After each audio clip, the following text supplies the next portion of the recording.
Stats Report Week 1, welcome back. My name is Justin. If you don't know what this series is about, it's basically, I'm going to go through the stats that are on my brain for the New York Football Giants. Let's get to it on the offensive side of the ball and start off with the explosive play report. There weren't that many of them per se, but the Giants got them and produced them when they counted. This was the most explosive game from Saquon Barkley in 994 days. The last time they had an explosive game that was somewhat close to this was 2019, Week 17 against the Eagles. Welcome back, Saquon Barkley. Sterling Shepard's 65-yard touchdown catch was the longest reception he's had since 2017. Welcome back, Sterling Shepard, coming off that torn Achilles. The Giants had a total of 3 plays of 33-plus yards, 2 runs, and then 1 pass. 2 60-yard plays on back-to-back drives. Both of those drives led to touchdowns. 6 runs of 10-plus yards, which is kind of good, kind of bananas.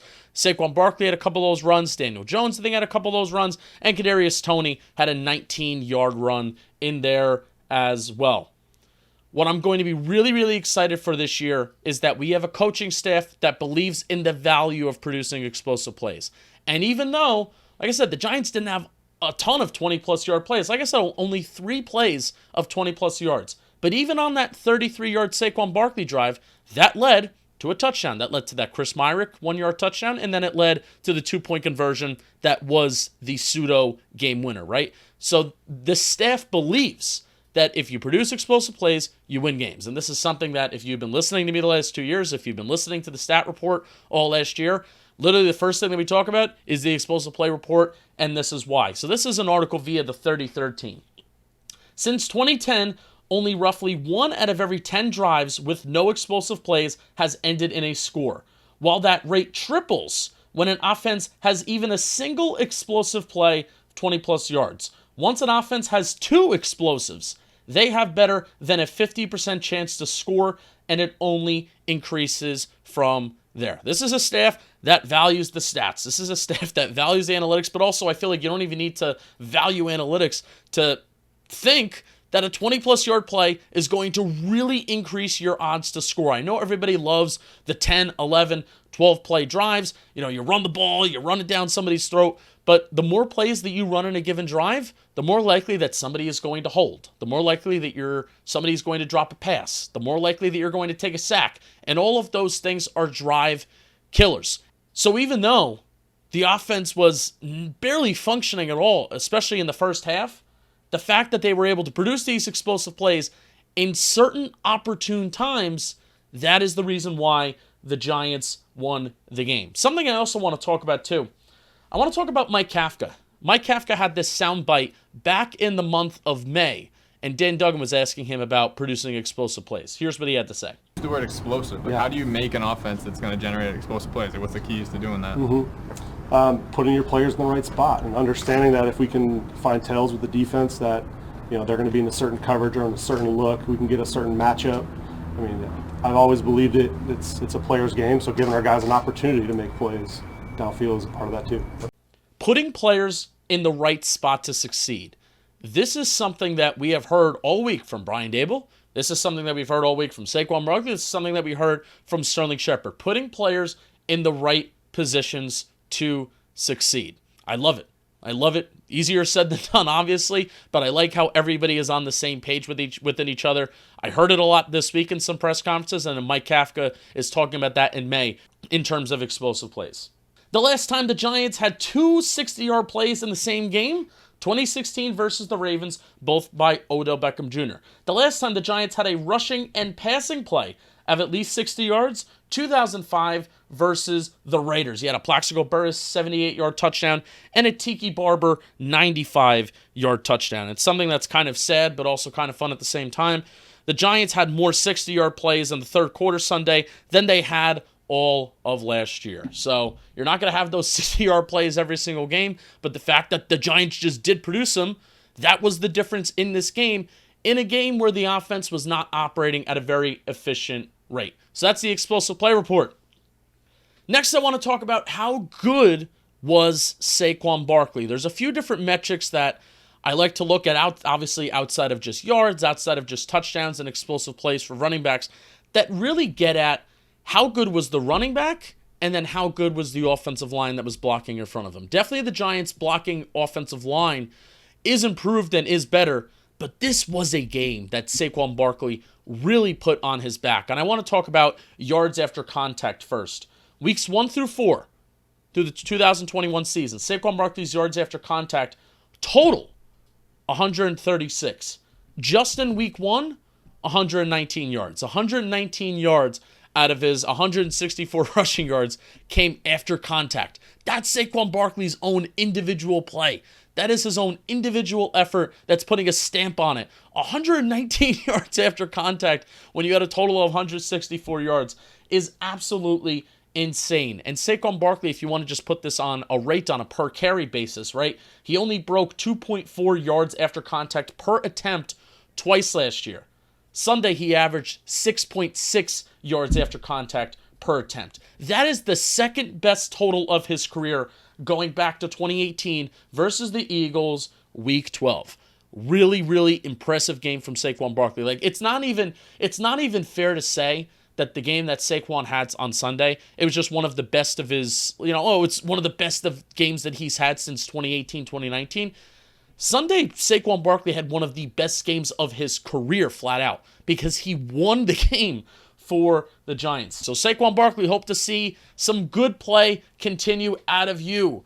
The next thing that I want to look at is the play calling tendencies of Mike Kafka. This was Mike Kafka's first game where he was calling plays for the Giants offense. So I want to see how it kind of worked out. So what Bobby Skinner likes to track each week is routes that are run 15 plus yards down the field, and then you have plays where routes are run, less than 15 yards down the field, right? So I liked the balance here. There's nothing really significant to say, oh, Daniel Jones was really, really efficient here, because he had a completion percentage that was just really high in general, right?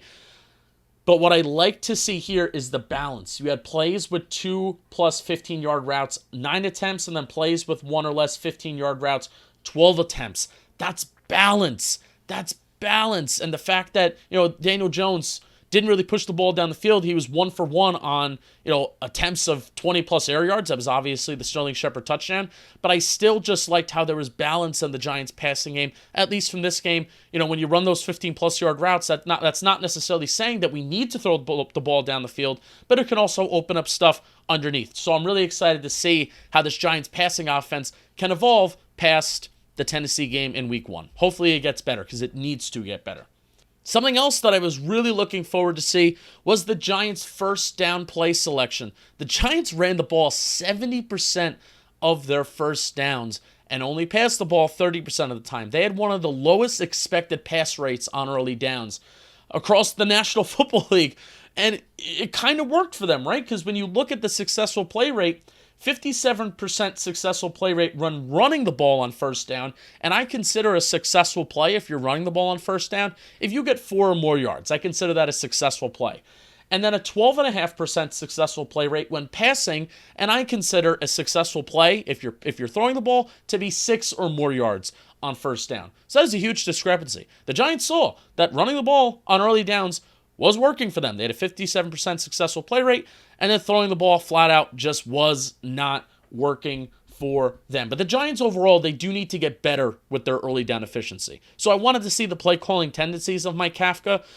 Very, very heavy run. I was very, very okay with it this week since the run was working and the pass was not. But typically, I want to see somewhat of a high pass rate on early downs, because passing the ball in the NFL just is more efficient. I think the Tennessee game is going to be an outlier for this Giants season in terms of running the ball just being way more efficient than throwing the ball. I think that's going to kind of be an outlier. But I like it based on a staff that I think they want to be pass heavy. I think Brian Daboll and Mike Kafka, they want to throw the ball, but they were able to adjust to the in-game situation that was Saquon Barkley in this running game, Matt Breida in this running game, even on first down, Kadarius Toney, Daniel Jones, that stuff was working. So they put the ball in those skill position players' hands, and they let the game kind of fell as it came to them, right?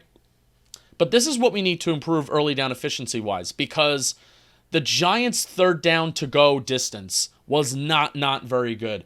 They averaged in the first half a third down and to go distance of 9.7 yards. And then the second half, it was 9.1 yards.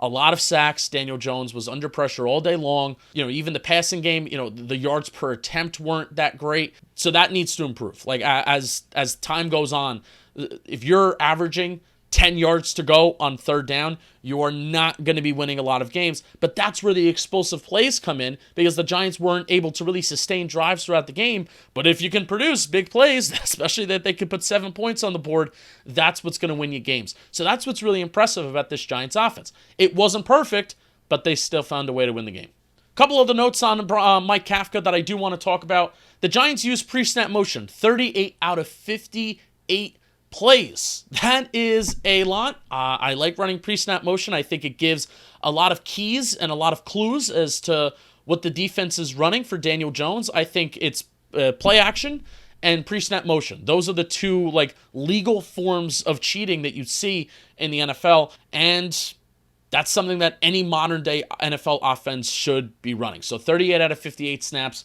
pretty darn good from Mike Kafka, Brian Daboll's coaching debut.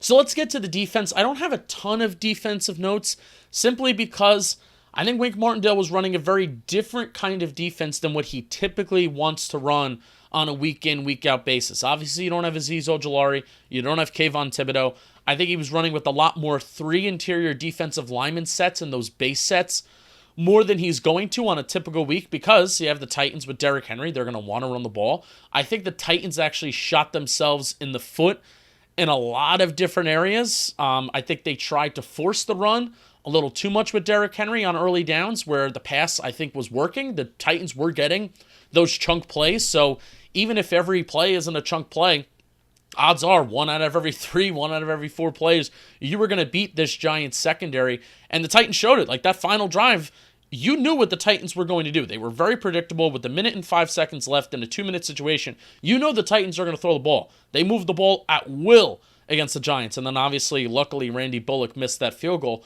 But even there were just some situations where, there's a 3rd and 1, there's a 3rd and short, and the Titans are putting Derrick Henry in this shotgun wildcat. He fumbles the snap. I mean, why are you getting that predictable? I mean, 3rd and short, that's an optimal time to run the ball in the NFL. But why are you going out of the wildcat? Derrick Henry isn't going to throw the ball. So you get very predictable as an offense. You know what's coming on the defense side of the ball. And then there was another 3rd and short in the second half that, again, an optimal time to run the ball, and yet they give a tight end sweep, and it's a tackle for loss, and the Giants get the ball back, and that's a huge momentum switch in the game. So the Titans really shot themselves in the foot with their play selection, I think being too stubborn, giving Derrick Henry the ball, and then on 3rd and shorts, when they should be just conventionally running the ball under center or whatever, they didn't. They didn't do it. They tried to get too cute. So I think the Titans shot themselves in the foot. DVOA has the Giants' rush defense ranked 10th in the National Football League. That's awesome.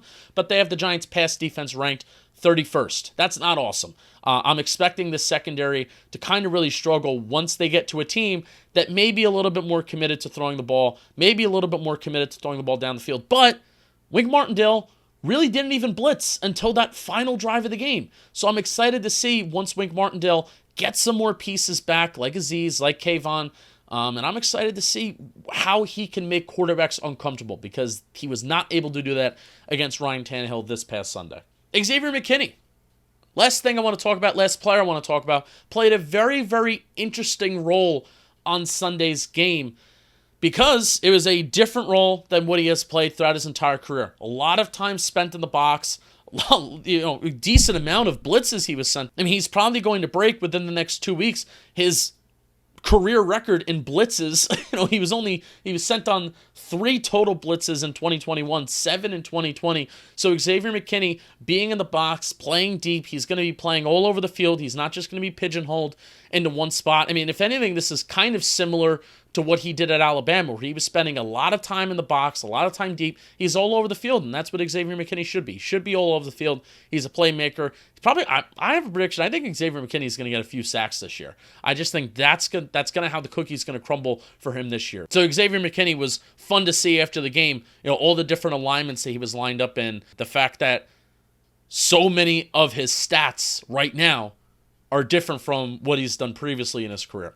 All right, so that's a stat report. Week 1.